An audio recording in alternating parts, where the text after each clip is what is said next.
কাতারের লক্ষ্মীপুর জেলা সমিতি দোহার উদ্যোগে অনুষ্ঠিত হয়েছে কাতার প্রবাসীদের জন্য বিনামূল্যের স্বাস্থ্যসেবা ক্যাম্পেইন। এতে অংশ নিয়েছেন ৫৫৭ জন প্রবাসী। স্বাস্থ্যসেবা পেয়ে আনন্দিত প্রবাসীরা। লক্ষ্মীপুর জেলা সমিতি দোহা কাতারের সভাপতি মোহাম্মদ বাহার উদ্দিনের সভাপতিত্বে অনুষ্ঠানের প্রধান অতিথি হিসেবে ছিলেন বাংলাদেশ দূতাবাসের প্রথম সচিব আবদুল্লাহ আল রাজি। এছাড়া EM আকাশের পরিচালনায় স্বাস্থ্যসেবা ক্যাম্পিং অনুষ্ঠানে বিশেষ অতিথি ছিলেন বাংলাদেশ কালচারাল একাডেমি দোহা, কাতারের সভাপতি ও কাতার সিটি কর্পোরেশনের ইঞ্জিনিয়ার আক্তার জামান মামুন, হারিস চৌধুরী ফাউন্ডেশনের সভাপতি হাসান আহমেদ, বিশিষ্ট সমাজসেবক কাজী আরিফুল ইসলাম সহ ফেনী সমিতি মিরসরাই, চট্টগ্রাম ব্রাহ্মণবাড়িয়া জেলা সমিতির প্রতিনিধিরা।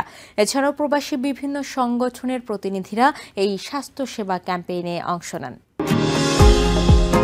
নিউ ইয়র্ক থেকে সম্প্রচারিত TVN 24 টেলিভিশন বিশ্বজুড়ে বাঙালির কণ্ঠস্বর।